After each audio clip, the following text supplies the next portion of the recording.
पूरी दुनिया में 1100 रिलीजन है। भाई साहब 1 घंटे अगर अपना फोन अपना साइलेंट कर लें तो आनंद आएगा। पूरी दुनिया में कुछ कोई एक रिलीजन बताइए भारत के रिलीजन को छोड़ के। याद रखिएगा, धर्म एक है, रिलीजन 1100 है। 1100 रिलीजन में 4 हमारे यहां पैदा हुए, जैनिज्म, बुद्धिज्म, सिखिज्म, बाकी बाहर पैदा हुए। तो एक तो हमारे रिलीजन और विदेशी रिलीजन में अंतर है। धर्म और रिलीजन में तो जमीन आसमान का अंतर है। 25 अंतर तो मैंने सुप्रीम कोर्ट में बताया कि मेरी पीआईएल चल रही है धर्म और रिलीजन के ऊपर कि धर्म क्या है, रिलीजन क्या है। मोटा मोटा आपको बता देता हूं, धर्म जोड़ता है, रिलीजन तोड़ता है। धर्म जोड़ता है और मजहब तोड़ता। धर्म मजहब एक समान नहीं होता। भारत में सुप्रीम कोर्ट से जो गड़बड़ियां हुई हैं वो केवल इसलिए हुई है कि हमारे सुप्रीम कोर्ट के पहले प्रिवी काउंसिल था। प्रिवी काउंसिल के जज सारे अंग्रेज हुआ करते थे। अंग्रेजों को धर्म और रिलीजन का अंतर नहीं पता था। उसके बाद गलती इसलिए होगी, जो शुरुआत में हमारे सुप्रीम कोर्ट के जज बने, उनके फादर कॉन्वेंट एजुकेटेड थे, अंग्रेजों के समय में बैरिस्टर थे, वो बाद में जज बन गए, उनको भी धर्म और मजहब का अंतर नहीं पता था। ये बताइए, हिरन और भेड़िया में अंतर होता है कि नहीं होता? जोर से बोलिए जरा। है तो दोनों जानवर। आम और बबूल में अंतर होता है कि नहीं? है तो दोनों पेड़। लेकिन हमारे संविधान की व्याख्या करने वालों ने यह भूल किया। उन्होंने कहा हिरन भी जानवर है, भेड़िया भी जानवर है, इसलिए article 14 equality before law, equal protection of law, जितना खाद पानी हिरन को देना है उतने खाद पानी भेड़िया को देना है।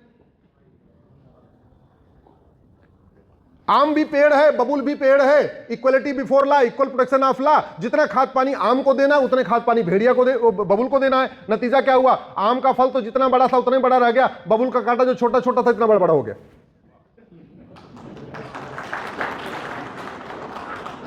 तो यह भूल हुई है भारत में। उस भूल को ठीक कराना है। उस भूल को ठीक कराने के लिए मैंने इंजीनियरिंग छोड़ के वकालत किया। सही बता रहा हूं आपको।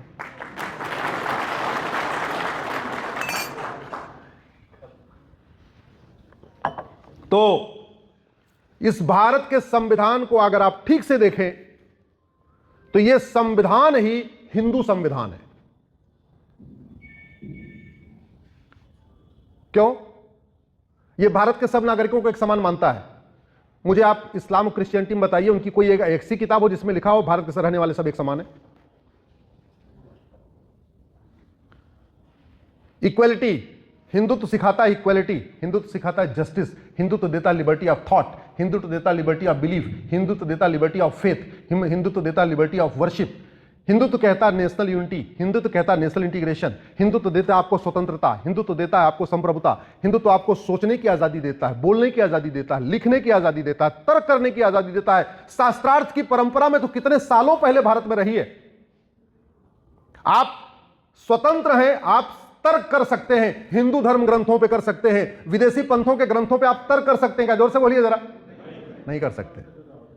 इसलिए कहता हूं, ये भारत के प्रियम्बल में जो equality, justice, liberty, fraternity, unity, national integration, liberty of thought, liberty of belief, liberty of faith, liberty of worship, जो कुछ लिखा हुआ है, ये हमारी संस्कृति है, ये हमारी परंपरा है, यही सनातन है, यही हिंदुत्व है। इसलिए भारत का संविधान पूर्ण रूप से हिंदू विचारों पे बना हुआ है, हिंदू संस्कृति पे बना हुआ है। और इसलिए भी मैं कह रहा हूं, यह संविधान पूरी दुनिया का नहीं है, यह संविधान भारत का है। यह संविधान भारत के विभाजन के बाद बना है। भारत का विभाजन मजहब के आधार पे हुआ था। जब मजहब के आधार पे विभाजन हो गया फिर संविधान बना। संविधान का मतलब होता है समधन विधान बराबर संविधान। संविधान का मतलब होता है सम्यक विधान। संविधान का मतलब होता है सबके लिए समान विधान। इसलिए भारत का संविधान पूरी तरीके से सनातन और हिंदुत्व के विचारों पे है। भारत का संविधान उन्हीं विचारों को आगे बढ़ाता है जो स्वामी विवेकानंद जी चाहते थे। भारत का संविधान उन्हीं विचारों को आगे बढ़ाता है जो वीर सावरकर जी चाहते थे, गुरु गोलवलकर जी चाहते थे। इसके ऊपर कहीं पे भी अगर चर्चा हो, कोई चर्चा करना चाहे तो मुझे भी आमंत्रित कर लीजिएगा। भारत का संविधान पूर्ण रूप से हिंदू संविधान है। इस पर मैं किसी से कहीं पे भी कभी भी चर्चा करने के लिए तैयार हूं, वो चाहे वो सांसद हो या विधायक हो या मंत्री हो। और इस बात पे भी चर्चा करने के लिए तैयार हूं कि भारत का संविधान वेद, पुराण, मनुस्मृति से निकला हुआ है। मैं आर्टिकल वाइज आर्टिकल आपको बता दूंगा कि भारत के संविधान का कौन सा आर्टिकल मनुस्मृति से लिया गया, कौन सा आर्टिकल किस उपनिषद से लिया गया, कौन सा आर्टिकल किस वेद से लिया गया। क्यों आपको बता रहा हूं? जब पूरी दुनिया में लोगों को कपड़ा पहनना नहीं आता था, तब हमारे देश में कोडिफाइड लॉ था जिसमें वस्त्र पहनना है, किसको कैसा पहनना, यह लिखा हुआ था। जब पूरी दुनिया में लोग नंगे घूम रहे थे, भोजन करना नहीं आता था, भोजन बनाना नहीं आता था, कच्चा खाते थे, उस समय हमारे पास एक कोडिफाइड लॉ था जिसमें पूरी व्यवस्था लिखी थी। उसमें 12 चैप्टर है और उस चैप्टर में जुडिशियल सिस्टम भी लिखा है, राजा के डूज एंड डोंट लिखे हुए हैं, प्रशासनिक व्यवस्था भी लिखी हुई है, शिक्षा व्यवस्था भी लिखी हुई है। जब पूरी दुनिया में महिलाओं के प्रति कैसा भाव रखना चाहिए यह कहीं लिखा ही नहीं था, उस समय भारत में लिखा गया था, यत्र नारस्तु पूज्यते रमन्ते तत्र देवता। जहां नारी की पूजा होती है वहां देवता निवास करते हैं। और यह कहां लिखा गया था? मनुस्मृति में लिखा गया। जब पूरी दुनिया में लोगों को लिखना पढ़ना बोलना नहीं आता था, सोच ठीक से समझ नहीं पर जंगली जीवन जी रहे थे, तब हमारे ग्रंथों में लिखा था जननी जन्म भूमिश्च स्वर्गादपगिरीयसी। जब पूरी दुनिया में लोगों को कुछ पता ही नहीं था, तब हमारे यहां भूगोल पढ़ाया जाता था। पूरी पृथ्वी गोल है, earth is round, earth is circle, यह हमारे यहां विषय था। कुछ लोग तो आज भी धरती को चपटी मान के बैठे हुए। पूरी दुनिया में मानव को किस विचार के साथ आगे बढ़ना चाहिए, जब कहीं कुछ नहीं लिखा था, तब हमारे यहां लिखा हुआ था सर्वे भवन्तु सुखिनः सर्वे सन्तु निरामया। यह हमारे यहां लिखा हुआ था। सर्व मंगल मांगल्ये शिवे सर्वार्थ साधिके, यह हमारे यहां लिखा हुआ था। इसलिए अगर कोई यह सोच रहा है कि हमने तो 10 देशों से नकल करके बना लिया संविधान, तो उसको गलतफहमी है। जिन 10 देशों से हमने नकल किया, उन 10 देशों ने हमारी नकल किया हुआ था। चूंकि हमारे संविधान निर्माताओं में ज्यादातर लोगों को संस्कृत पढ़ना नहीं आता था, उसमें संविधान निर्माताओं में बहुत कम लोग थे जो वेद पुराण के एक्सपर्ट थे, जिन्होंने मनुस्मृति पढ़ी थी। तो उन्होंने बहुत आसान था कि भाई अंग्रेजी में संविधान बनाना था, अंग्रेजी में संविधान 10 देशों का बना हुआ था, वहां से पढ़ के कॉपी पेस्ट करना आसान था, तो वहां से उठा के ले लिया। मानव इतिहास में सबसे पहले यूनिफॉर्म एजुकेशन सिस्टम भगवान श्री राम के परदादा राजा रघु ने लागू किया था कि सब एक साथ पढ़ेंगे। जब लोग लिखते पढ़ते नहीं थे तो यहां यूनिफॉर्म एजुकेशन सिस्टम था। पूरी दुनिया में सबसे पहले यूनिफॉर्म सिविल कोड लागू करने वाले भगवान श्री राम है। कभी चिंतन नहीं हुआ इसके ऊपर। जब पूरी दुनिया में पॉलीगैमी थी, लोग बहुविवाह किया करते थे, उस समय चक्रवर्ती नरेश श्री रामचंद्र जी ने कितने विवाह किए? जोर से बोलिए जरा। लक्ष्मण जी ने कितना विवाह किया? भरत जी ने कितना किया? शत्रुघ्न जी ने कितना किया? यह संयोग नहीं था, यह प्रयोग था। यह नीति लागू हुई थी एक पति एक पत्नी की। रामायण उठाइए, वाल्मीकि रामायण उत्तरकांड में जाके पढ़िए, जहां राम राज्य का वर्णन है वहां लिखा हुआ है। जब पूरी दुनिया में कितने बच्चे होने चाहिए इसके लिए कोई सिस्टम नहीं बना था, कोई पॉलिसी नहीं बनी थी, तो एक कोडिफाइड लॉ बन गया था भारत में। भगवान श्री राम के कितने बच्चे? जोर से बोलिए जरा। लक्ष्मण जी के, भरत जी के, शत्रुघ्न जी के। यह संयोग नहीं था, यह प्रयोग था। हम दो, हमारे दो, पूरी पृथ्वी पर सबसे पहले कहां लागू हुआ? भारत में। इसलिए पूरी दुनिया में गुड गवर्नेंस का जो बेस्ट मॉडल कहा गया है वो क्या कहा गया है? राम राज्य। इसलिए जब संविधान बन रहा था तो पंडित महावीर त्यागी ने उठ के कहा था भारत के संविधान का लक्ष्य है राम राज्य की स्थापना। ऐसे कुछ लोग थे जो वेद पुराण उपनिषदों के ज्ञाता थे संविधान सभा में भी, तो उन्होंने कोट करने की कोशिश किया है। बाद में सुप्रीम कोर्ट के कुछ एक जजमेंट भी आए जहां पे हिंदुत्व को परिभाषित किया गया। जस्टिस अनिल दवे को चूंकि संस्कृत के विद्वान थे, जब सुप्रीम कोर्ट के जज बने तो उन्होंने बहुत सारे जजमेंट में अपने मनुस्मृति को कोट किया, उपनिषदों को कोट किया, उसको कोट किया। तो अब राम राज्य है क्या? दैहिक दैविक भौतिकता पर राम राज नहीं कहूं व्यापा, यही तो राम राज्य है। सब नर करहि परस्पर प्रीति, चलहि स्वधर्म निरसुत नीति। अल्प मृत्यु नहीं कौनो पीरा, सब सुंदर सब विरुद्ध शरीर। और नहीं दरिद्र को दुखी न दीना, नहीं कोई अबुद्ध लक्षण ही ना। ये जो राम राज्य का पूरा वर्णन है, आएगा कैसे? आएगा कैसे? इसके लिए संविधान में फंडामेंटल राइट बना, डायरेक्टिव प्रिंसिपल बना, फंडामेंटल ड्यूटी बनी, 3 कैटेगरी बनी, विधायिका, कार्यपालिका, न्यायपालिका, एक चौथी फिर बाद में और बना दी गई जिसको कहते हैं खबरपालिका। ये हुआ, चारों को बैलेंस करके भारत में राम राज्य स्थापित करेंगे। तो राम राज्य स्थापित क्यों नहीं हो पा रहा है? राम राज्य क्यों नहीं आ रहा है? समस्या क्या है? इस पे आप चिंतन की जरूरत है। मुझे लगता है जिस स्तर तक जागरूकता आ चुकी है, अब हमें उससे आगे बढ़ने की जरूरत है। पहले तो हमें शब्दों पर समझना चाहिए। संविधान का अगर संधि विच्छेद करें तो क्या हुआ? समधन विधान। बराबर संविधान, यानी सबके लिए एक समान विधान। क्या भारत में संविधान चल रहा है क्या? जोर से बोलिए जरा। हिंदू के लिए अलग विधान, मुस्लिम के लिए अलग विधान, पारसी के लिए अलग विधान, ईसाई के लिए अलग विधान। तो सबसे पहला हम सब लोगों का लक्ष्य होना चाहिए भारत में वास्तव में संविधान लागू करना। अच्छा, संविधान तो बाद में लागू करेंगे, पहले यह सोचो हम स्वतंत्र हैं कि नहीं है। स्वतंत्र का संधि विच्छेद करिए, क्या हुआ? स्वतंत्र, स्वयं का तंत्र। स्वयं मतलब सेल्फ, तंत्र मतलब सिस्टम। तो पहले स्वयं का तंत्र तो डेवलप कर ले, सेल्फ सिस्टम तो डेवलप कर ले।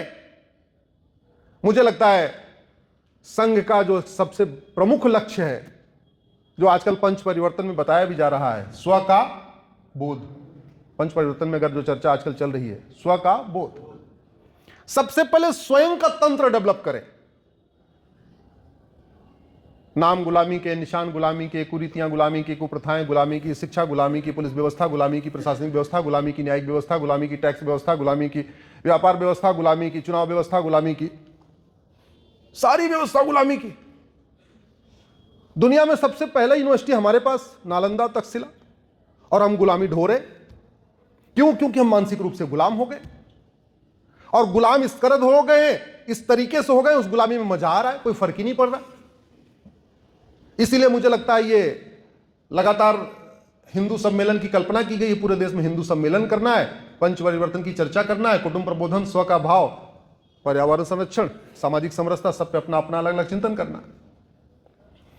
अब आप ये बताइए, कोई आपके घर पे आए, आप कमजोर हैं, आपको मारे पीटे और लूटे और बहन बेटी से बलात्कार करे, और बलात्कार करने के बाद जाते समय आपके पिताजी की नेम प्लेट हटा के अपनी नेम प्लेट लगा के चला जाए।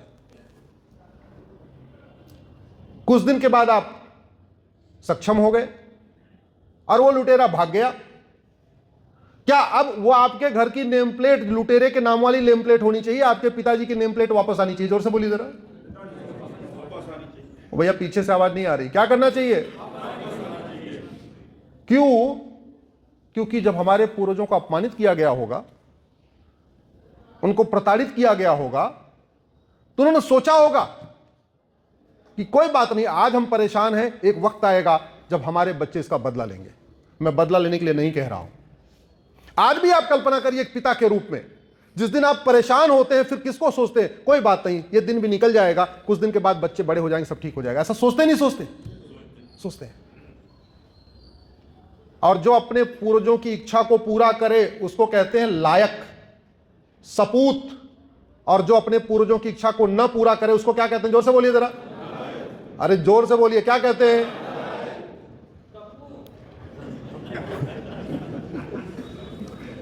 तो अब हमें कपूत और सपूत को आइडेंटिफाई करना है, हमें लायक और नालायक को आइडेंटिफाई करना है। सारे लायक मिलना है, सारे सपूत को मिलना है, और जितने भारत में कपूत बैठे हैं, जितने नालायक बैठे हैं, इनको या तो सपूत बनाना है या इनको कुछ क्या करना है। चलो जो इच्छा हो कर लेना, मैं नहीं बोलूंगा। मेरा जितना रिसर्च है उस रिसर्च के अनुसार यहां पे जो वहशी दरिंदे आए, उन्होंने एक भी नया शहर नहीं बसाया और एक भी नई मस्जिद नहीं बनाई। बसे बसाए शहरों का नाम बदला और बने बनाए मंदिरों का गुंबद बदला। एक भी उन्होंने मस्जिद नींव पूजन करके नहीं शुरू किया, केवल और केवल। और क्यों? हमारे पूर्वजों को अपमानित करने के लिए। अरे अयोध्या में अगर उसको नमाज पढ़ना होता तो जगह की कमी थी क्या? जोर से बोलिए जरा। काशी में जगह की कमी थी क्या? मथुरा में जगह की कमी थी क्या? भद्रकाली में जगह की कमी थी क्या? भोजशाला में जगह की कमी थी क्या? इतना बड़ा भारत था उस समय, तो जनसंख्या टोटल 30 करोड़ थी। नमाज पढ़ने के लिए कहीं मस्जिद बना लेते, लेकिन उनको नमाज पढ़ना ही नहीं था, उनको हमारा स्वाभिमान कुचलना था। और जब हम स्वतंत्र हो गए, जब हम संप्रभु हो गए और जब हम सक्षम हो चुके हैं, तो क्या उनका नामो निशान मिटाना चाहिए कि नहीं मिटाना चाहिए? जोर से बोलिए जरा। मुर्शिद खान ने कीर्तेश्वरी शक्तिपीठ को लूटा, उसके बाद उस स्थान को नाम मुर्शिदाबाद कर दिया। मिर्जा ने विंध्याचल मंदिर को लूटा, उसके बाद उस शक्तिपीठ को लूटने के बाद उस स्थान का नाम मिर्जापुर कर दिया। जौना खान ने जमदग्नीपुरम को जौनपुर बना दिया। मुजफ्फर खान ने विदेह को मुजफ्फरपुर बना दिया। होशियार खान ने विराट को होशियारपुर बना दिया। गाजी खान ने गजप्रस को गाजियाबाद बना दिया। फरीद खान ने तिलप्रस को फरीदाबाद बना दिया। फरूख खान ने पांचाल को फरुखाबाद बना दिया। मुराद खान ने रामगंगानगर को मुरादाबाद बना दिया। बेगू खान ने अजातशत्रु नगर को बेगूसराय बना दिया। शरीफुद्दीन ने नालंदा को बिहार शरीफ बना दिया। दरभंग खान ने द्वारबंग को दरभंगा बना दिया। हाजी शमसुद्दीन ने हरिपुर को हाजीपुर बना दिया। जमाल खान ने सिंहजानी को जमालपुर बना दिया। अहमद शाह ने कर्णावती को अहमदाबाद बना दिया। बुरहान ने भगनापुर को बुरहानपुर बना दिया। होशंग शाह ने नर्मदापुरम को होशंगाबाद बना दिया। अहमद शाह अब्दाली ने अंबिकापुर को अहमदनगर बना दिया। तुगलक ने देवगिरी को तुगलकाबाद बना दिया। उस्मान अली ने धारासी को उस्मानाबाद बना दिया। फरीद खान ने मोकलहार को फरीदकोट बना दिया। मुजफ्फर खान ने लक्ष्मीनगर को मुजफ्फरनगर बना दिया। शाहजहां ने गोमती नगर को शाहजहांपुर बना दिया। बख्तियार खिलजी ने नालंदा को बख्तियारपुर बना दिया। करीमुद्दीन ने करीमनगर बना दिया। महबूब खान ने महबूबनगर बना दिया। मीर अली जाफर ने अलीपुर बना दिया। भाग्यनगर को हैदराबाद बना दिया। इंदौर को निजामाबाद बना दिया। भिटौरा को फतेहपुर बना दिया। हरिगढ़ को अलीगढ़ बना दिया। अंबिकानगर को अमरोहा बना दिया। आर्यमगढ़ को आजमगढ़ बना दिया। जसनौल को बाराबंकी बना दिया। गाजीपुर को गाजीपुर बना दिया। ऐसे 1000 से ज्यादा ऐसे हमारे बसे बसाए शहर थे, उनको उन वहशी दरिंदों ने नाम बदल के अपने नाम पे कर लिया। क्या वो नाम जारी रहने चाहिए? जोर से बोलिए। अब समाधान क्या है? एक तो एक एक नाम बदलते रहो। एक एक नाम बदलेंगे, 1000 नाम है, 1000 साल लग जाएंगे।